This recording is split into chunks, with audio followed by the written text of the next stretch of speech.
Stan is taking on Netflix, but can it hold its own? And should Huawei's latest phone be your new mate?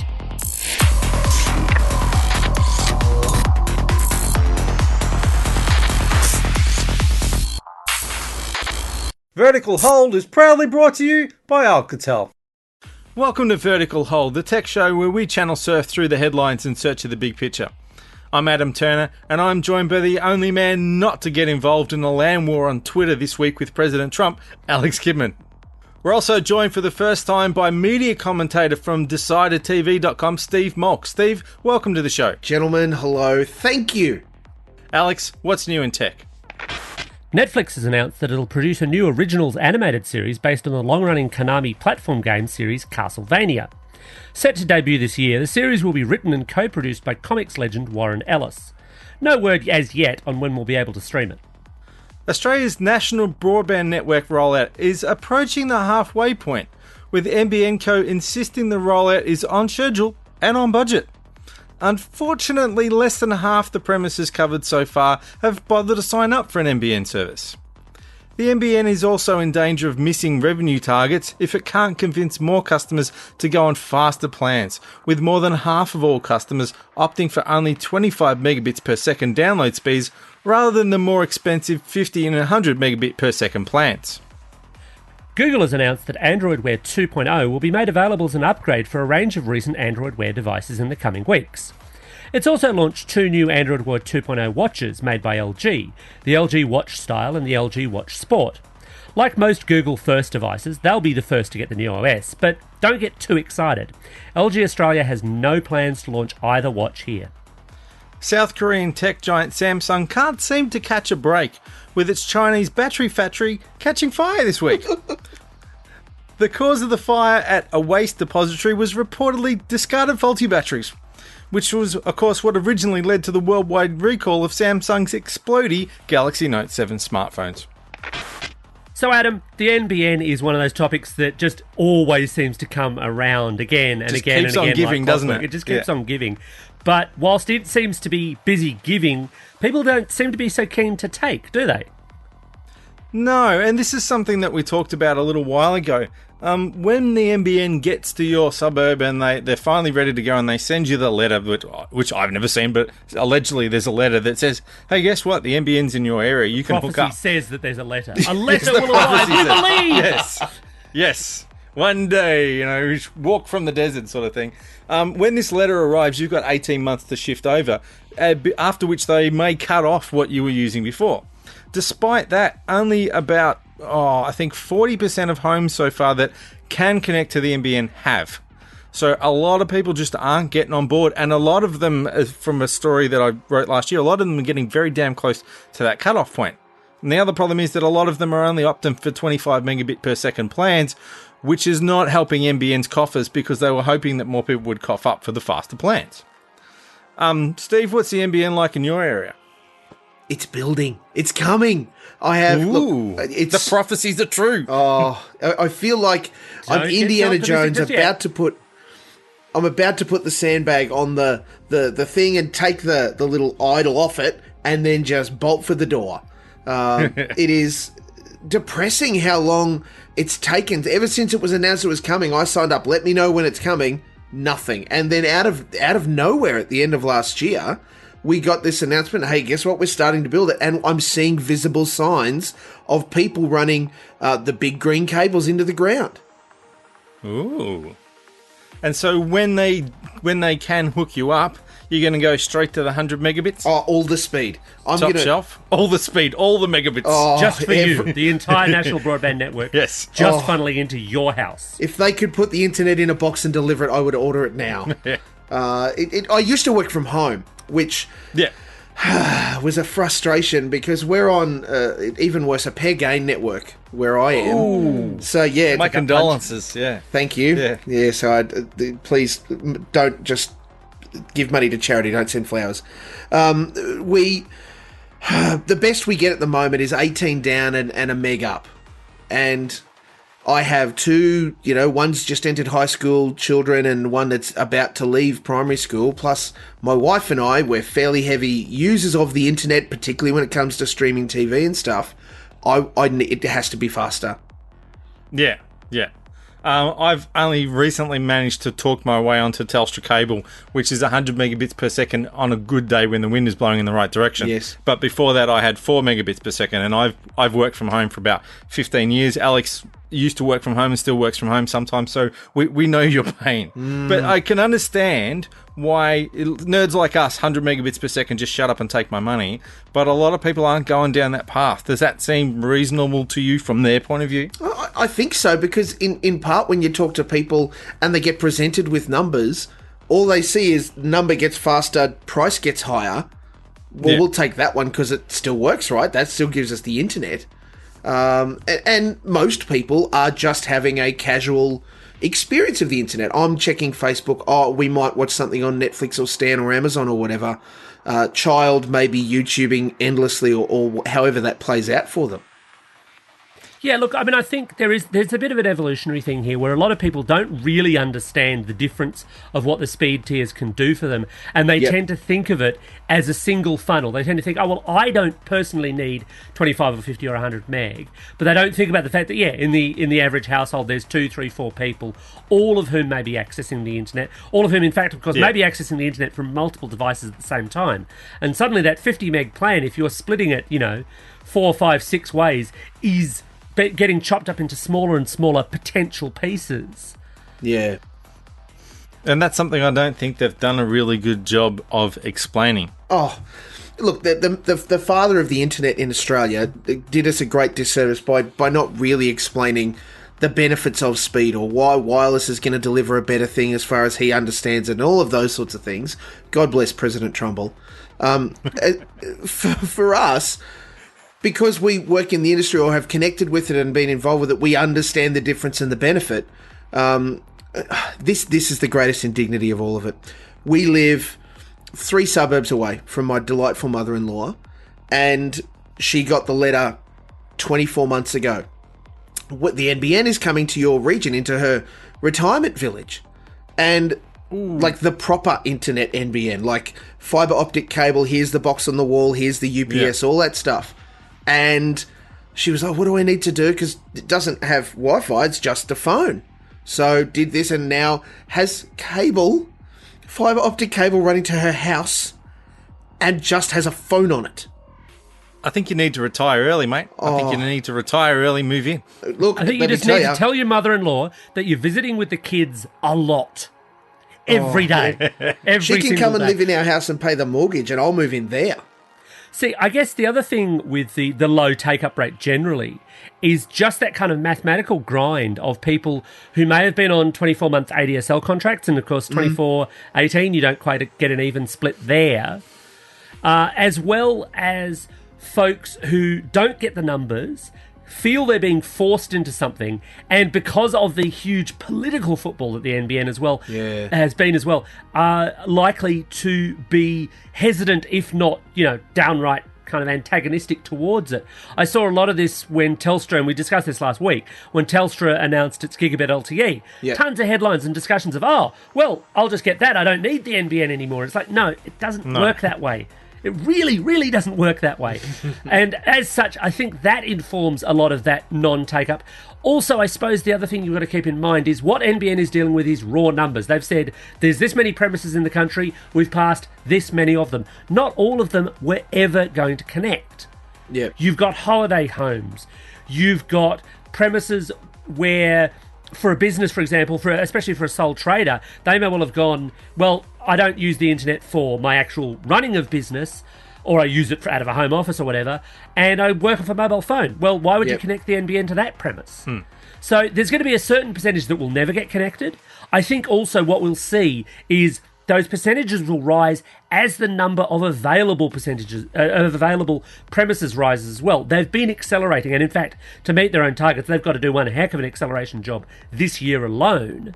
Yeah. But as that happens, I think we'll see those numbers creep up, and I suspect we'll also see those plan speeds pick up. People will go, oh, well, I was on the 25, but now I get it, and maybe I'll go for the 100 because I'm doing more, because there's more 4K content, and I've got a 4K telly there. Yeah. Because my kids are suddenly gaming or downloading all those Linux ISOs, or at least that's what they say they're doing, off the internet, and I need more actual bandwidth. I suspect we'll see that creep up in the same way that we just saw the general adoption of the internet creep up in Australia.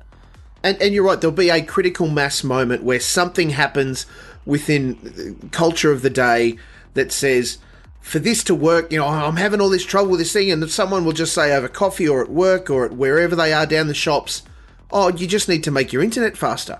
Oh, how do I do that? Oh, you just call your telco and blah, blah, blah. Like, from my perspective, I'm a little bit hesitant. I'm going all the way to the top. Give me all of the internet you can give me. But because I'm copper last mile still, I've heard anecdotal stories, people bitching and moaning on places like Whirlpool, that even though, like, I'm less than, I think, 500 metres from my little interchange exchange thing, but am I going to be able to get a real 100 meg? Or even close to it? Yeah. Well, is it sustainable? Yeah, it's important to note there, actually, that one of the things that NBN rather quietly did when they did the whole multi-technology mix changeover a little while after they'd announced that, was they actually removed all of the speed guarantees. And it's because the reality of the technology is, you can't be sure of it. Now, to be fair, with anything on the internet, it's a two-way street. It's not just, can you get 100 meg pushed down, but can whatever you're trying to push down push that fast? Oh, for sure. And there's all sorts of other overhead that can impact it. I guess to some degree, the other part of that is that I need to have it. It's got to be a thing that I will involve myself with and do all of those sorts of things. I made sure at the end of last year when I re-signed with Telstra, because pair gain best, fastest speeds I can get where I am. I made sure when I checked that I signed up for the new contract that I'm under, that what happens when the NBN come, and there's just this nice little thing that says, when the NBN is available, let us know, and we can transfer you to an NBN plan with no penalty. But it'll be a Telstra NBN plan. Yeah, well, I'll take that to start with. Yeah, fair enough. This is the interesting thing, because every ISP is in this particular position where if they're signing people up for ADSL plans, they've got to have an escape clause, and it's really to do with how friendly the escape clause is. Of course, all of them will just say, yes, we want to keep you as a customer, so... Because once your ADSL is cut off, they can't actually provide that service. In theory, if you wanted out of an ADSL contract early, you could sign up when you know there's less time coming, and they're not going to be able to provide the service, so they can't even bill you for it, in a straight consumer law sense. Of course, at the end of the day, you have no internet connection, so that's still going to suck. But they're all happy to shift people over to NBN. The trick is what happens when they do that shift. Whether they say, right, you've got 6 months left on your contract, so you're on a 6-month NBN contract, or in order to continue providing you with service, you must sign up for a fresh 2 years. And I've seen a few different approaches to this, and it will be really interesting not just to see how the ISPs take that, but actually how a lot of customers take that. Whether or not they suddenly realise, oh, well, hang on. So, for example, Telstra has a tendency to view itself as a premium brand, and it's got some arguments in favour of that, outages notwithstanding. But as a result, it charges premium prices. And when people look around and look at their NBN options, they might go, well, hang on, they're offering me, a 500 gig package, but for the same money, someone else is offering me an unlimited package. I think I'd like to go for that. Not if you're stuck with Telstra or any other ISP for a 2-year span. Oh, yeah, and that's the hook, isn't it? And I acknowledge absolutely that my exit out of ADSL into NBN glory absolutely has to be connected with Telstra for the remainder of that contract. That said, if they're signing me and I'm paying for their super boosted faster thing that gives me all of the stuff, and I'm regularly not able to achieve that, we'll be discussing whether or not they're meeting their contractual obligations. So, Adam, Presto is no more, but Stan's still there, taking the fight to Netflix. And whilst they seem to be the David to Netflix Goliath, they've really come out swinging the stones this week, haven't they?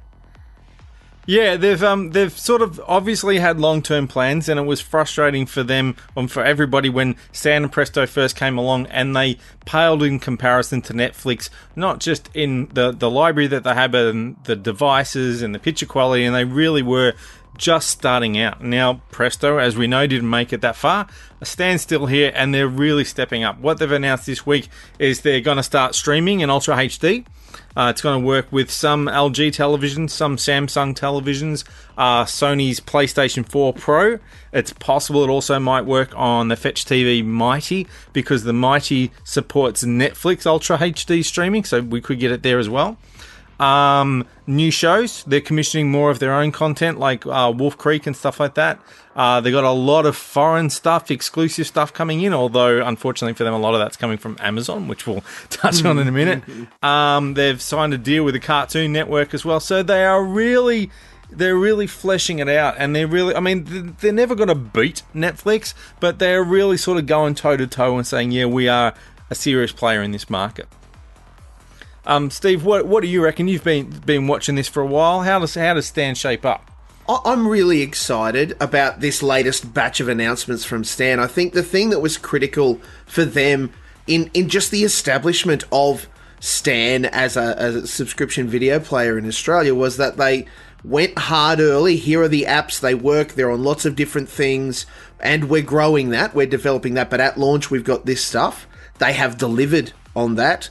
And they've been really aggressive about library growth, particularly in their overseas purchasing and the relationships they've got there. And we're seeing stuff that either we wouldn't have seen unless you maybe were a Foxtel subscriber, or stuff that's a little bit left of centre that we would have had to wait for. So, I mean, the huge benefit, of course, for Breaking Bad fans is that not only at launch did they deliver every episode of Breaking Bad so you can just relive the glory, but Better Call Saul, which I cannot wait. I cannot wait for Season 3. Gus Fring enters the fray.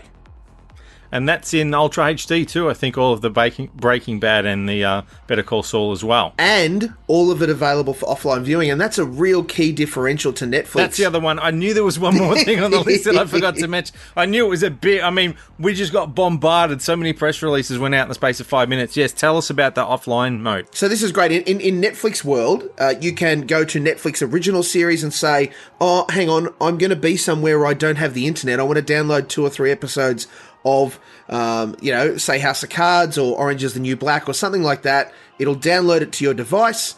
Away you go off into no internet world, whoever you are, crazy caveman, and you can watch it there quite happily. A plane. You're flying somewhere. Yes. Australia is a there is also that certain place. Suburbs. Yeah, that's right. Yes. Or Western Sydney. The part of that is that, of course, for Netflix, it was Netflix originals only. For Stan, they've gone, we are just kind of busting this wide open. The limit, of course, is that you can only do it, the watching offline through the Stan app on your iOS or Android devices. It's not like, here's my laptop, let me watch this offline. So they're controlling it to some degree in that way. But what a benefit. Like, for someone like me who used to travel overseas all the time, the ability to offline download stuff when Netflix first introduced it was a boon. It meant that I could go, here is a whole series, wake me in the morning. See, I'm curious about how the offline viewing is going to work, because even Stan is not saying all of our stuff. They've said the majority of their lineup of shows. So clearly there's some stuff they don't have the rights to. And with Netflix, it's not just the originals. They do have other content which is not their original stuff, which you can grab for offline viewing. But Netflix, I think, ends up being almost more frustrating because their library is bigger. You spot something, you think, oh, that'd be great for offer. Oh, they don't have it. They don't have it. They don't have it. So the odds of getting what you want are lower. Their percentages might, in fact, well, not their percentages. The number of hours of programming might actually be more than Stan could offer. I don't know. I'm spitballing. But it might be more than Stan could offer, but because they've got just a much larger library overall, it looks like it's smaller. And in fact, it's even weird across the originals, because there's some originals, like their Marvel series, for example, are not available for offline viewing. Yes. So it's a very inconsistent story, and if Stan can make that story better, then they've got a huge advantage. Oh, 100%. And that is indeed the way that they're heading. They're trying to make it just not a one-size-fits-all, but it's at the easy. We don't want to have the exceptions. I know that Mike Sneesby, the head of Stan, is absolutely about just making Stan as simple as possible for as many people as to be able to access it as they can. And that's in step with the fact that, Stan's $10 a month. And if you want to get your Ultra HD stuff from Netflix, you've got to pay for their premium. What is it, $15 a month, I think? Whatever, it's this step up. Whereas with Stan, we get all of that in the $10 price. I actually hadn't thought of that. You're right. That is a bit of a difference. Yeah. Well, they've been. I've queried them on the whole 4K thing, and they've been a bit evasive about exactly what's going to happen with the pricing in my discussions with them. So I'm not 100% convinced that when they launch 4K that they won't say no, this is a price premium, because at a certain degree, at a certain level, sending that much more data down the pipes has an additional overhead.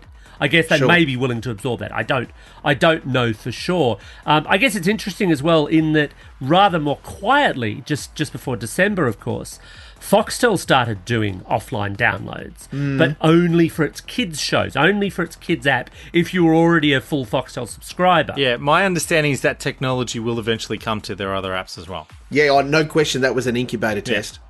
Yeah. But it's interesting to see that there's this recognition of people want streaming, but they also want a bit of permanence. And I think it's not just for when you're heading out. I mean, the travelling on a plane, and I'll be doing this shortly myself, the travelling on a plane is your classic scenario, because that way you can load up hours and hours and hours of this stuff. But it's even good for people who commute on public transport. Yes. Because I would much rather use my home Wi-Fi where I've got a large quota or an unlimited quota to load something onto a tablet to watch, rather than pay $10 a gig to Telstra, Optus or Vodafone for the privilege. Oh, what sort of maroon are you doing it at home? Gosh, go to the office where the internet's inevitably better.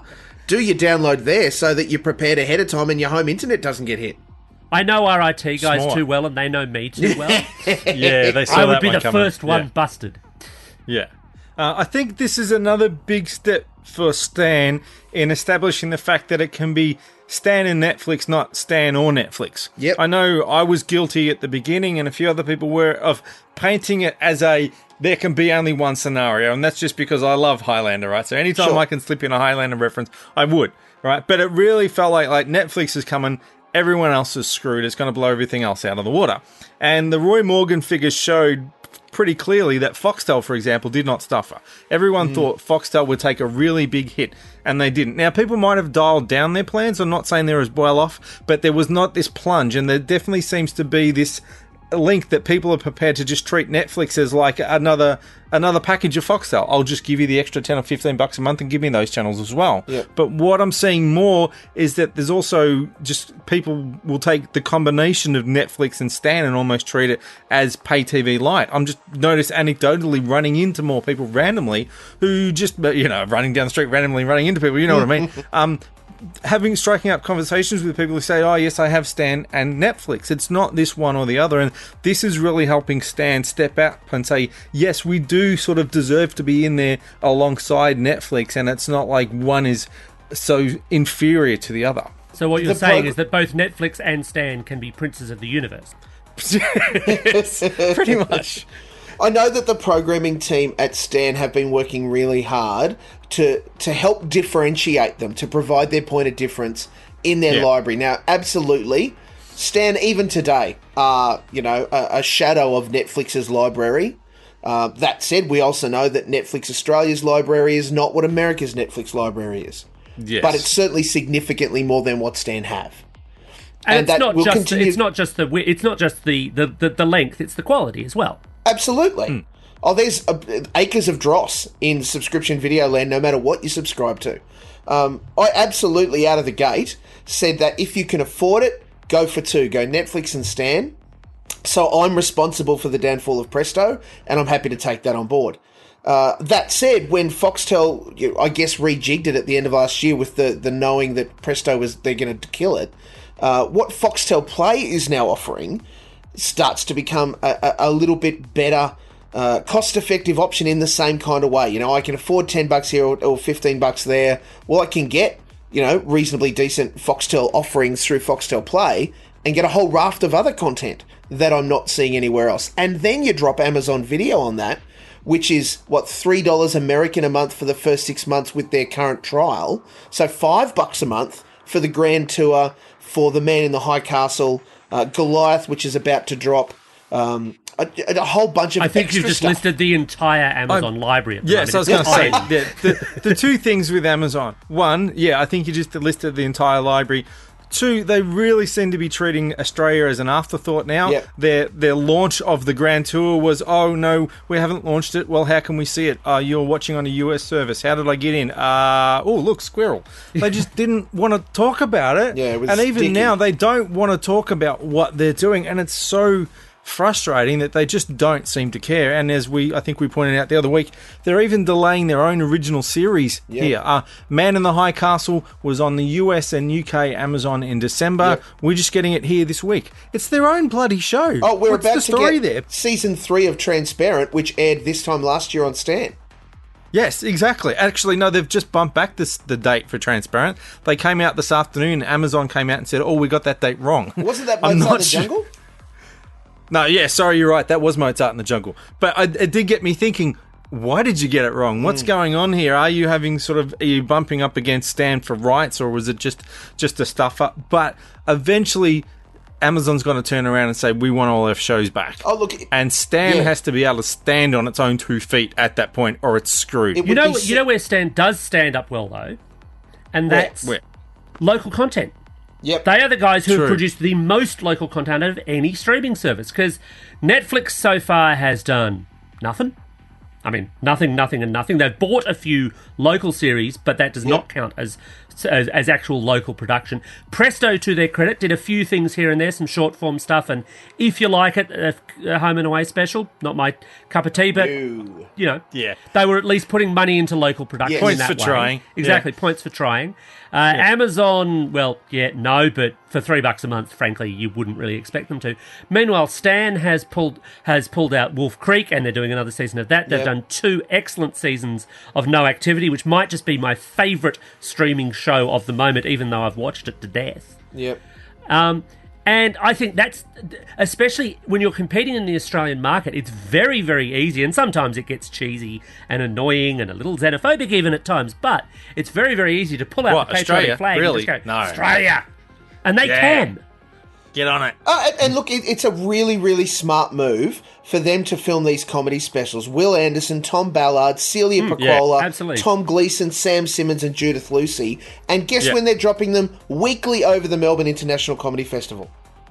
Nice. Like, that's really super taken a smart. page out of Netflix's book. Netflix, those comedy specials have been one of their secret weapons for a long time, and it's smart to tap into that idea. And a real notch in the headboard for any comedian that gets their opportunity to do their first one. Like that in America, I subscribe, listen to a lot of comedy podcasts and have some friends over there in comedy. They talk about, for some of them, if you're just really working hard in the industry, your first special really helps make you. And Netflix are keen to dole out the cash. It's not a big cost production for them. It costs money, sure, but the end result for them is here's this great content, come and check it out. And that can open real doors, both with Netflix as well as just generically for those comedians. So, Alex, you've got a new mate. You've been playing with the Huawei Mate 9. What do we think of it? Yeah, look, the Mate 9 was a phone that they actually announced late last year, but it's effectively the first big premium high-tier phone for the year. HTC technically also announced their HTC U Ultra, but they haven't said when that's coming out, so that could be next week, that could be in November, we don't know. The Mate 9 you can actually get right now. And for years, Huawei had a reputation of being a good maker of cheap phones. That was their business. They made quite decent budget phones, and there's nothing wrong with that. If you need a budget phone, they make quite a good one, but frankly, lots of companies make really good budget phones, and for years they've been punching up and up and up to try and improve their brand and deliver a product that's been really compelling in that premium space. And with the Mate 9, and I don't impress easy on a smartphone, I think they've really, really cracked it. It's fast, it's got a really gorgeous camera. It's basically an evolution of the camera they put in the P9, which was co-developed by Leica, which means they get both smart branding to get the camera nerds in, but also they get a very good camera. It's got a really solid battery, decent-ish screen. It's only a 1080p screen, so for things like VR, it's not going to be so hot, but for every other purpose, it's a perfectly adequate screen. And it's just $1 under $1,000, which is quite significant when you consider that the competitor devices in terms of power and performance are things like the Google Pixel XL, which will cost you $500 on top of that, or the iPhone 7 Plus, again, $500 on top of that. So the price is right as well. And what's really interesting here, of course, is that in the Australian market, you can basically split it 2 ways. you are almost certainly, with very few exceptions, holding a Samsung phone or you're holding an iPhone. That is the way the market splits for the way people buy phones. And the iPhone has done exceptionally well for Apple. There's no doubt with that. Although, curiously, they had this habit year in, year out of the weekend after the iPhone first went on sale, they'd put out a release trumpeting how many millions they'd sold of them. They didn't do that this time. They didn't have confidence in their product, I think. Meanwhile, of course, Samsung, as we mentioned in the news, had exploding Note 7s everywhere, which has not been great for their brand. Yes. And whilst they do have the Galaxy S8 coming, and as per the rumours, it has Qualcomm's snappy new Snapdragon 835 in it, they've delayed that. Traditionally, they used to announce it at Mobile World Congress, which takes place at the end of February. They're not doing that this year. They haven't officially announced when they're actually going to launch the thing. The current rumour mill suggests that'll be March for an April release. That means there's this quite big gap in the market for folks who might want a new phone, who might be looking at something else, who might think, well, I don't want a Samsung because they explode. The iPhone pricing has been creeping up year in, year out. What else can I look at? And this is a really, really good alternative. Steve, what kind of phone do you rock day by day? iPhone. No question. In fact, that was going to be one of my questions to you. I'm umming and ahhing about whether I go, I've got a 6 Plus, whether I go up to the 7 Plus or at this point hold on for the 7S Plus or whatever they're going to call that. The iPhone Anniversary 10 edition or something. Given I'm so deep in iPhone land, why would I want to do this? Why would I want to go to a Huawei? Why would you want to go to a Huawei or any other phone? I mean, I shouldn't advocate just for a single phone, but look, to a certain extent, it's a price-performance thing. I would say, without a shadow of a doubt, this thing is significantly cheaper than if I don't know if you're the kind of guy who goes on a contract or who buys outright. Either way, it's actually cheaper. One of the bigger advantages of having a cheaper phone is that the telcos that are offering it only want a handset repayment up to a certain level where you're still paying a fairly significant chunk of money to them each and every month just for having that iPhone in your hand. Yes. The other thing I would say in the Android versus iOS, and for years and years and years, the big thing that iOS had, and to a certain extent still has, but the big thing that it absolutely had over Android was that it had the apps, it had the experience, and it was getting things first every single time. That no longer happens in quite the same way. It depends what you're into app-wise. But a lot of the research suggests, in a broader sense, that most people are not actually buying apps anymore anyway. Most people have settled on their apps, and I think that's largely because we've come to a mature smartphone market. It's actually going to be hard for smartphones this year to stand out, I think, because they're well understood technology, and yes, the battery life could be a little better. Yeah, they will get a little bit faster. Yes, the cameras will get a bit sharper, but there is an absolute limit to what you can do with sensors that are that tiny in a smartphone. So unless we're going to start carrying around things that look like DSLRs, we are not going to get those kinds of photos out of them. And at that stage, you've got to say, right, well, am I paying for that Apple brand and experience? Now, having said that, I know many people who are very, very happy in Apple land, and I run lots of Apple stuff myself. And if you've got a significant investment in apps which are not duplicated on Android, then no, it would not make sense to jump. For everyone, this is one of those judgment calls. What I think is interesting is we're seeing phones like the Mate 9, which is a premium phone, which is just at the very top, really, of where some of the mid-range pricing starts to sit. But even the mid-range phones are really starting to punch up. So Samsung doesn't have the S8 yet, but it's just announced, and in fact this will happen next week, that its A-series mid-range phones will go on sale in Australia. And the top end of that one's $799, and it's a pretty decent phone for an awful lot of people. That's actually going to be more phone than they need. Yeah. And if you're talking a $700 phone versus a $1,500 phone, it almost becomes, we almost roll back to that NBN discussion we were having. People look at the price and just go, well, hang on, that does the things I need, and it's half the price, and then I've got more money to spend on beer. Did you see I was watching the Super Bowl on Monday, and I saw an ad for Samsung, and it was your marketing 101, how do we rebuild off the Note 7 debacle.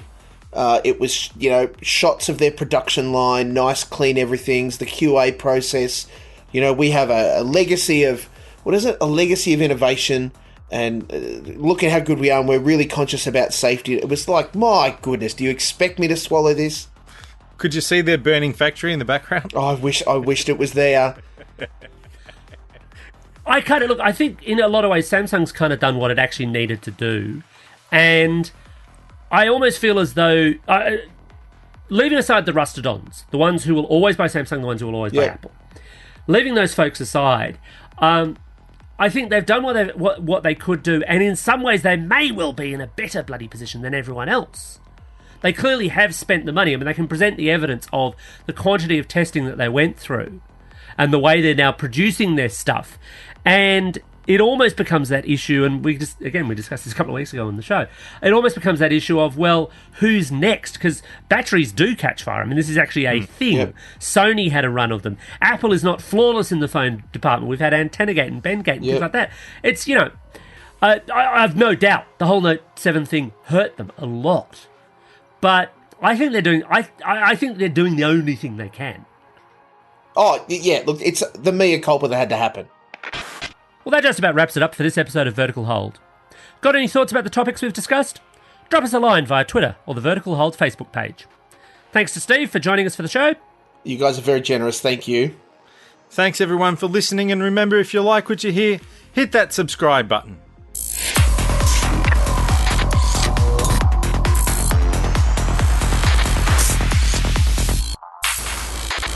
Vertical Hold is proudly brought to you by Alcatel. This is what happens when I try and think and read at the same time. There's an edit point. Yeah, exactly right there.